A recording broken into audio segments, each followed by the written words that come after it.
Assalamu alaykum, sevimli qarindoshlarım. Men Mihray Rahman. Kitap o'qish munbiri avvalgilar turbetidan sizga Shirin Buloq seriyasini bevosita o'qib tarqatyapmiz. Tunögün biz o'qib mag'lubiyat xabari Makkaga yetib bordi degan mazmunga kelib to'xtagan edik. Unda bo'lsa davomini davomlashtiraylik. Mag'lubiyat xabari Makkaga yetib bordi. Müşrikler jang maydonidan pitirab ketgan podidek intayin chuvalchaq va tartibsiz holda qochgan edi.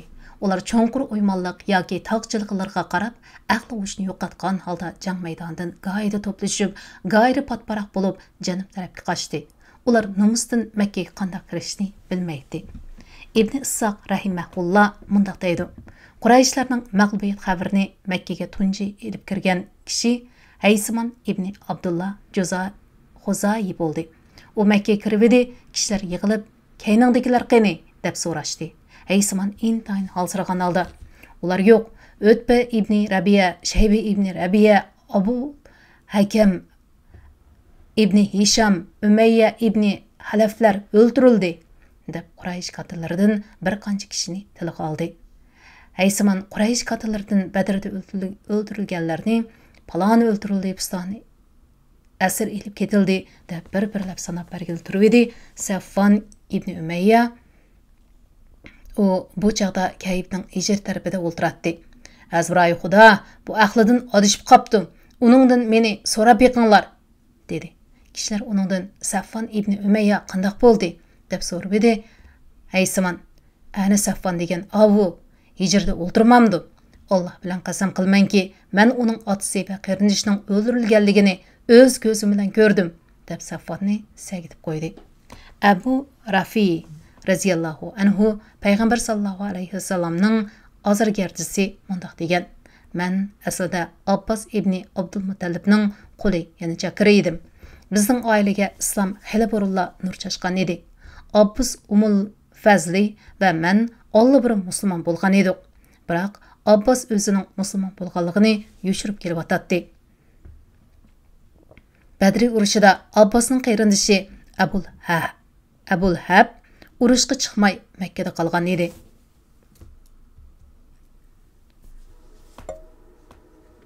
U Haysimon ilib kelgan xabarni anglab, yer bilan tang bo'lib ketdi va qattiq xo'rlik his qilib, o'zini qo'ydigan yer topolmay qoldi. Biz ko'nglimizda xo'shal bo'ldik, kuch-quvvat va sharaf his qildik. Men tenim ojiz bir qul bo'lib, faqat oyoqchilik hunari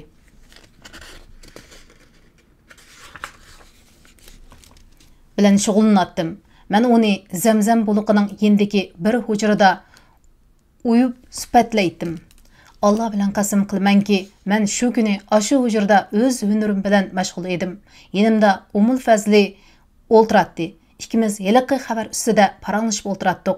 Ushtumtut Abu Lahab intayin g'amkin holda eg'ir qadamlar bilan paypaslab keldi va hujrning oldida o'ltirdi. Men hujrning ichida uning keyinda turib o'tatdim. Aşı fursatda kishilar uningga: "Mana Abu Sufyan ibn Haris ibn Abdulmuttalib qaytib kelibdi" deyishdi. Abu Lahab tasdiqda o'rnidan turib: "Bu yoqqa kel o'g'lim, jazm qilmanki, sen haqachon yaxshi xabar elib kelding" dedi.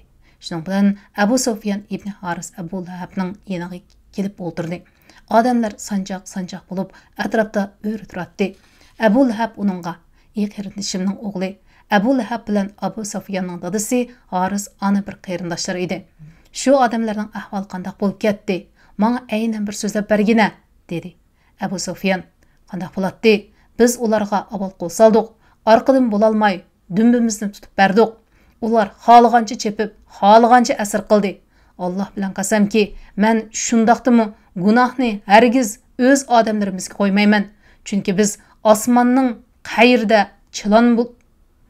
chilon turib, otlarga minib olgan oq to'lliq yo'chunlar odamlar bilan urushdik. Ularga hech narsa kor qilmaydi ekan" dedi. Abu Rafi raziyallohu anhu mundaq deydi: "Gap mush yerga kelganda men hujurning pardasini o'rib turib, Azbroy Xudo, ashular cho'qim farishtalar" dedim. Abu Lahab qo'lini shiltib, inkimga qattiq birni urdi. Şun bilan men onunğa etildim. u meni ko'tarib yerga otdi. Ondan ostiga besib urg'iltirdi. Uningga kuchim yetmadi. Bu chaqda Umu Fazli o'rnidan turib, hujrining yog'ochlaridan bir baldoqni qo'liga oldi-da, uning bilan Abu Lahabning beshiga urib, uni yaralandirdi va uni xo'jayin yo'q deb bo'za qilmoqchimisan deb izo yoqtirdi. Shuning bilan Abu Lahab beshini tutgan holda o'sal ahvolga tushib qaytib ketdi. Alloh bilan qasamki, u shuningdan 7-8 kun keyin aras kesiliga mubtalo bo'lib qoldi. Ham o'ldi. Adas kesili arablar shum pal oladigan bir xil qabih jarohat kesili edi. Shunga uni avlodlarimo tashlab etdi. Hatto uning o'ligi shu peti 3 kun turib qoldi. Axir bo'lmay kishilar uni o'lgan yeriga yaqin bir joyga o'rak qo'lab tayoq to'qmoqlar bilan ishtirib tosh kesaklar bilan ko'mib etdi.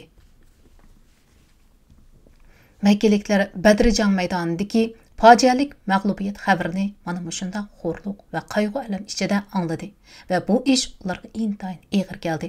Hatto ular musulmonlarning xo'shal bo'lib kulmasligi uchun o'liklariga yig'lashdi va marsiya o'qishni chekladi.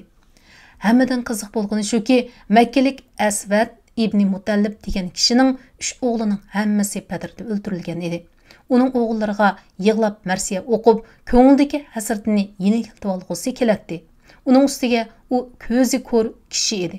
Bir kechasi u bir xotinning yig'i ovozini angladi-da, chaqirga darhol berib yig'lashga ruxsat qilinibdimi, o'qib kelgin. Men o'g'lim Abu Hakim uchun yig'lab olay. Mening ich bag'rim kuyib kul bo'lib ketdi, dedi. Shuning bilan chaqara berib, u degan to'ygisi yo'qab ketgan xotin ekan, shunga yig'lab etibdi, deb kelibdi. Asvad o'zini tutib olmay bulduqlab yig'lab ketdi va muni marsiyani o'qidi. To'ygan ozg'onga yig'lamsan, o'zingni qilib bidor. To'yga emas, Badriga yig'lash kerak. Zar. Bani Hasis va Mahsum Abul Valid jamati Badrda bo'ldi, halok ular emasmidi? Zardor. Yig'lashga kerak bo'lsa, yig'lang siz. Uqaylimga Harisga o'qib marsi izini qilib izhor. Hammaga yig'lash kerak nomini qilib tasmi bo'libmi? Abul Hakim tangdoshsiz edi zinhor. Ulardan keyin bu dunyoga xo'ja bo'ldi yuchun allar, agar bo'lmasa Badri bo'lar, bo'lmas edi Sardor. G'alba xabari Madinaga yetib keldi. Urush g'albalik oyoqlashgandan keyin Payg'ambar sallallohu alayhi va sallam Madina xalqiga oldin xush xabar yetkazish uchun 2 xabarchini yo'lga soldi. Ularning biri Abdul ibn Rabaha radhiyallohu anhu Madinaning yuqori tarbiga, yana biri Zayd ibn Haris radhiyallohu anhu Madinaning tuvan tarbiga avatildi.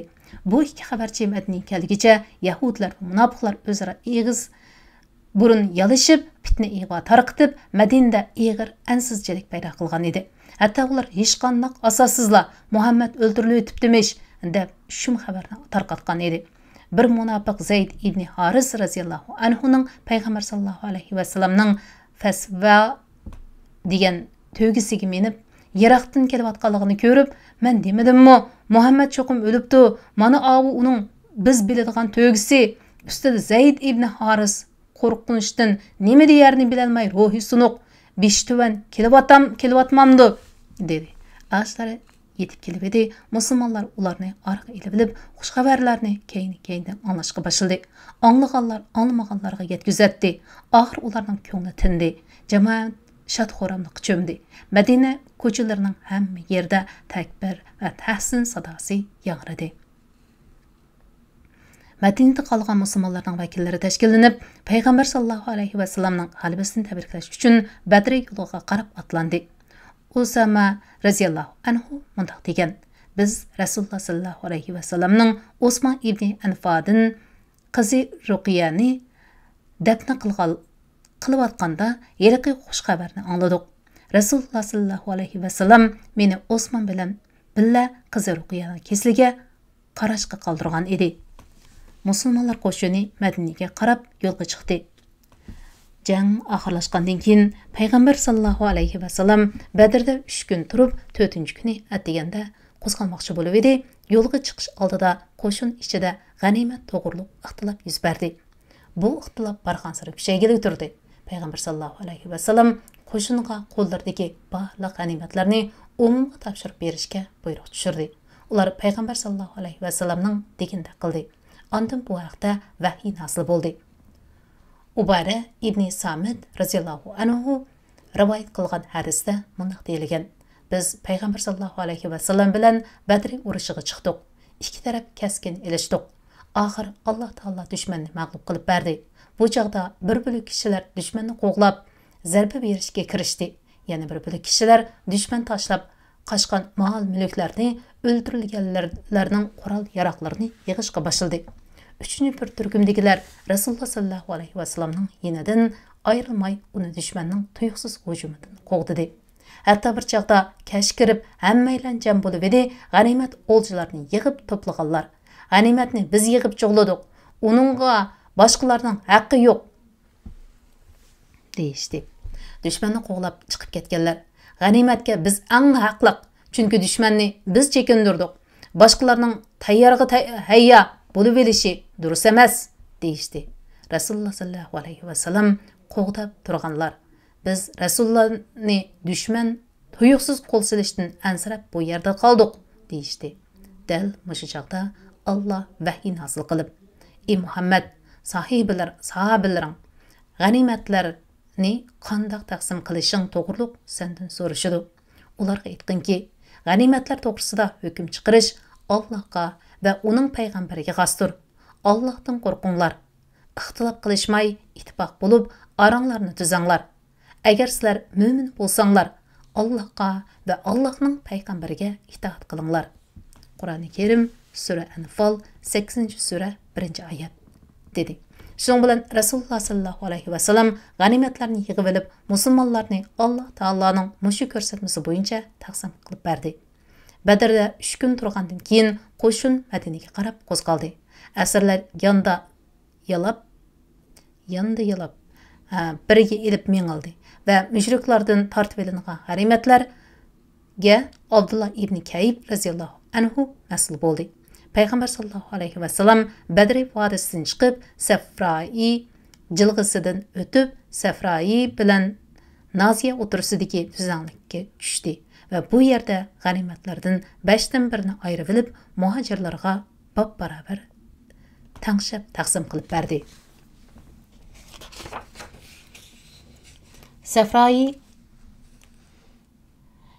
Safraiga yetib borganda Payg'ambar sallallohu alayhi va sallam Nazzi ibn Harisni o'limga buyurdi.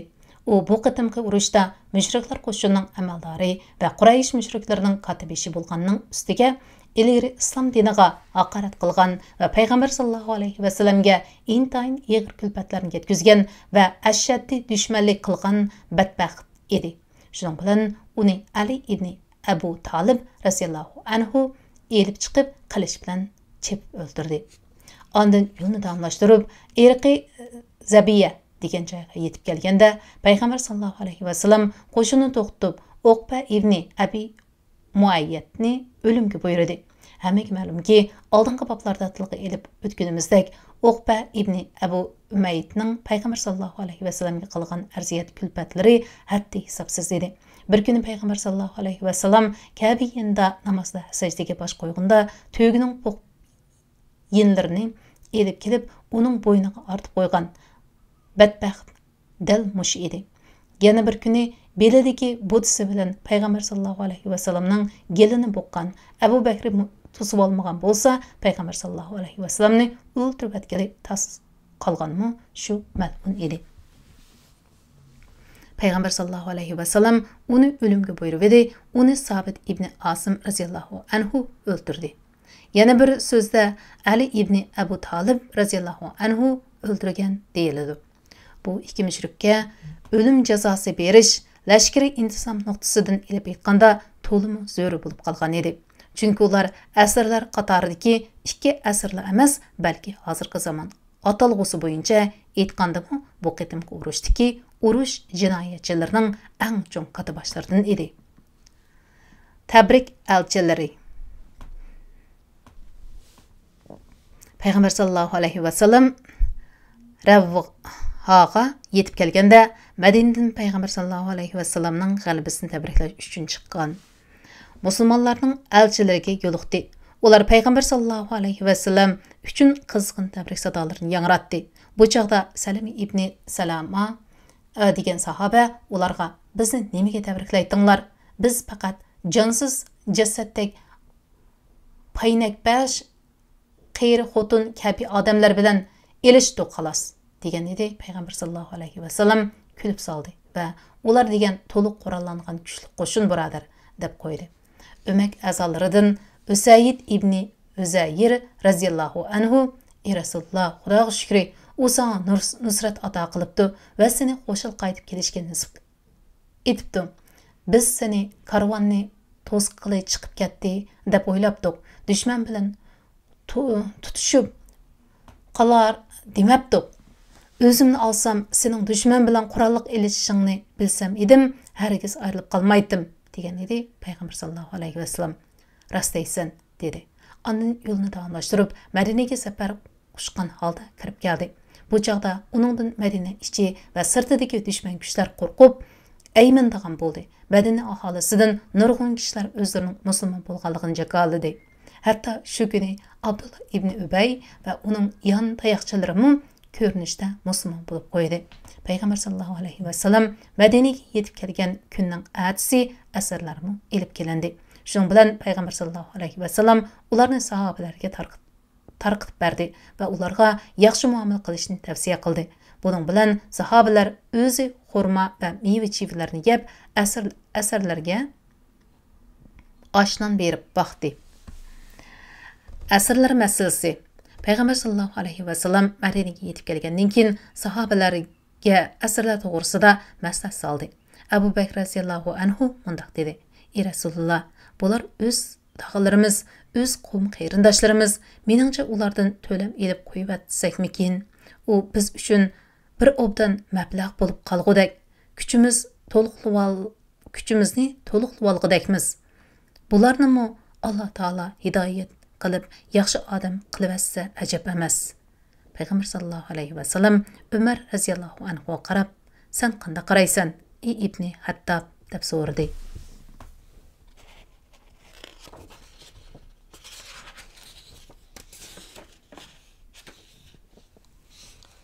Umar raziyallohu anhu mundaq deydi: "Shuning bilan men turib, ey Rasululloh, Alloh bilan qasamki, men Abu Bakrdek qarmayman. Men shunda qaraymanki, menga palonni bergan u o'zimning yaqin bir tuqqini edi. Uni o'zim o'ltiray. Aliga Uqayl ibn Abi Talibni bergan. Uni Ali o'ltirsin. Hamzaga uning qarindoshi palonni Abbosni demakchi bergan. Uni Hamza o'ltirsin. Shunda qilganda ondan Allohning oldida bizning dilimizda mushriklarga qarata qilchi yo'l qo'yish mavjud emasligi isbotlandi. Uning ustiga bularning hammasi degidek katta bosh amaldorlar va oldi 5 4 ustiga ularning hammasiga degidek katta bosh amaldorlar oldi pash o't quyruqlar. Oldi pash o't quyruqlar dedim. Shundaqdimi Rasululloh sallallohu alayhi va sallam Abu Bakr raziyallohu anhuning fikrida mayli bo'lib, mening fikrimni qo'llamadi va ulardan to'litib oldi. Atsatigan Rasululloh sallallohu alayhi va sallamning qishig'i barsam, u Abu Bakr raziyallohu anhu bilan yig'lab etibdi. Men, "Ey Rasululloh, ikkinlar nemishqa yig'laysizlar? Menga aytib beringlar. Yig'lig'idek ish bo'lsa, menmi yig'larman? Yig'i topolmasam, ko'zimni yig'iga zo'rlarman" desam, Rasululloh sallallohu alayhi va sallam menga ashu sabdoshlaring asrlardan to'lam olganligi sababidan ko'rsatilgan ko'rinishlar uchun yig'laymiz. Menga ularning azob qilinayotganligi mushu daraxtdan yaqin yerda ko'rsatildi dedi. Bu haqda Alloh taolo tuvandagi oyatni nozil qildi. Payg'ambar zaminda dushmanni ko'proq o'ldirmay turib, ya'ni mushriklarning hayvisini yo'qotib, islomga quvvat bermay turib, asrlardan fidya elish loyiq emas. Ey mo'minlar, sizlar fidya elish bilan dunyo manfaatini ko'zlaysizlar. Alloh sizlarga oxiratni, ya'ni oxiratning savobini tilaydi.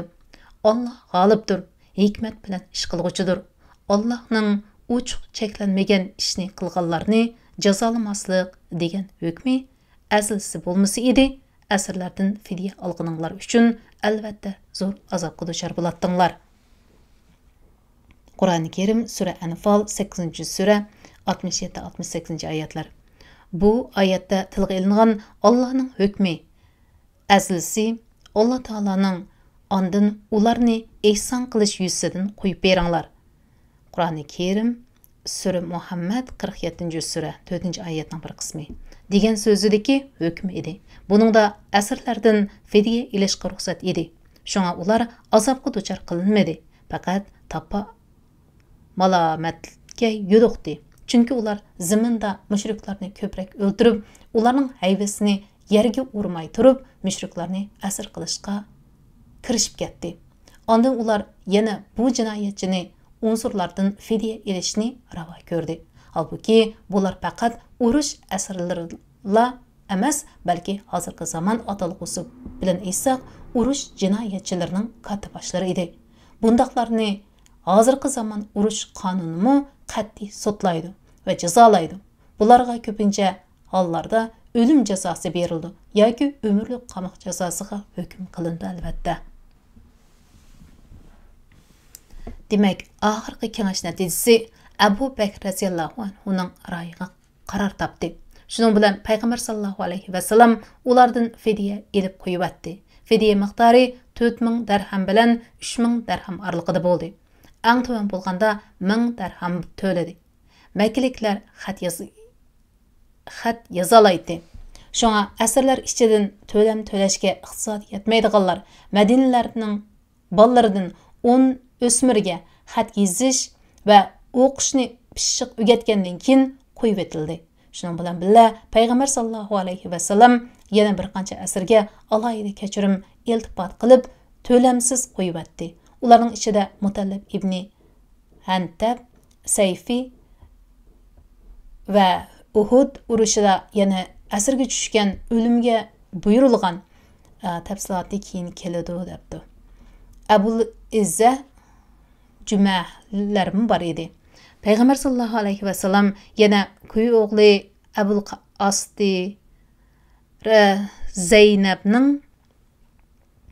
yo'lini bo'shatib qo'yish sharti bilan yana qayta o'qaylik.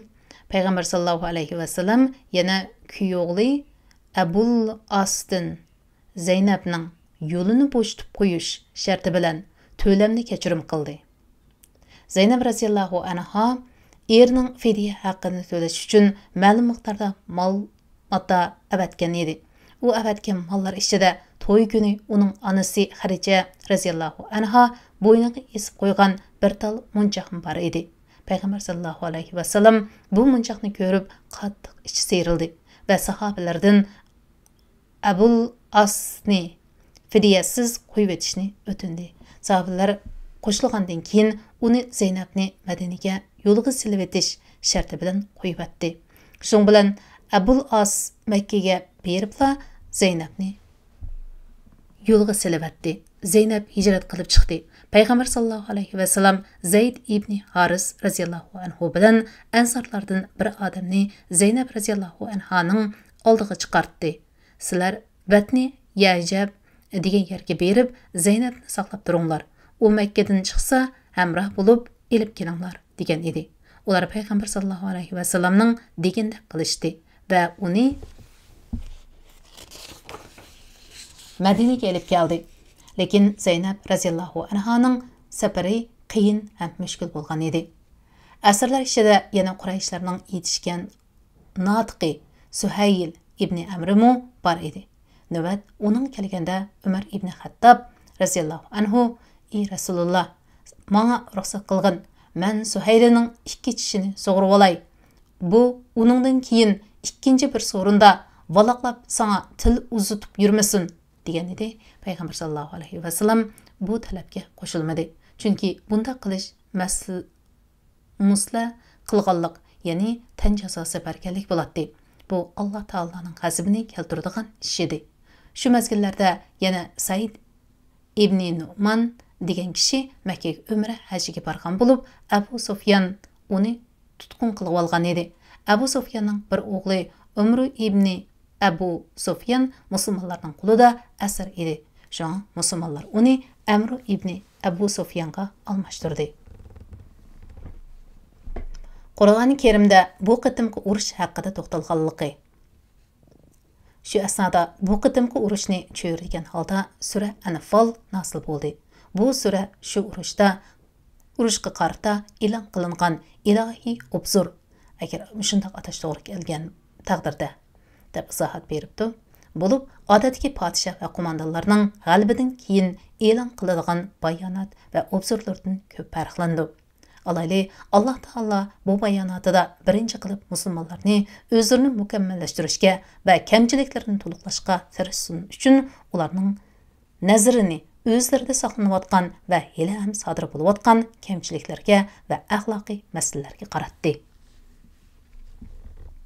Ikkinchi qilib Allah Taala bu qitimqi urushda musulmonlarga iltifot qilgan zo'r g'aybiy yordam va madadlarni tilga ilib, ularning o'zlarining shijoat va jasoratiga ishinib ketib, mag'rurlik va takabburlik patqiga petib qolmaslikka, balki hamma ishda Alloh taologa tavakkul qilish, Alloh taologa itoat qilish va payg'ambar sallallohu alayhi va sallamga itoat qilishning zo'rligiga ogohlantirish berdi. Uningdan keyin musulmonlarga payg'ambar sallallohu alayhi va sallamning bu qonliq to'qinishga qadam qo'yishidagi yuksak g'oya va ulug'vor nishonlarni bayon qildi. Hamda ularga jang maydonlarida ustunlikni egallash va nusrat qozonishga sabab bo'ladigan oliyjanob sifatlar va axloqiy fazilatlarni tonishtirdi. Uchinchi qadamda mushriklar, munofiqlar, yahudilar rejim ostidagi asirlarga xitob qilib, nihoyatda baliq so'z iboralar bilan ularga chiroyli vas-nasihatlarni qildi. Ularni haqiqatan tan berib va amaliyatiga bo'ysunib tinchlik yo'lini tutishga chaqirdi. Orqadan musulmonlar ommasiga g'animat to'g'riliq so'z qilib, bu masalaga aloqador prinsip va qonunlarni yo'l qo'ydi. Ondan islom davlati urush davriga qadam qo'ygandan keyingi urush va janglarni jaholiyatcha urush va tajovuzchilardan farqlantirish, musulmonlarga axloq, qimmat qarshi va yaxshi ish harakatlaridagi ulgu bo'lish ro'yini yetildirish va xalq olamga islom dinining faqat quruq nazariya tashviqotlar emas, balki e'tiqodchilarni o'zi tashabbus qilgan qoida qonun va prinsiplar bilan amaliy tarbiyalaydigan mukammal din ekanligini uqtirish uchun urush va tinchlik davrida jiddiy zarur bo'lgan boshqa qonun nizomlarni bayon qildi va yo'lga qo'ydi.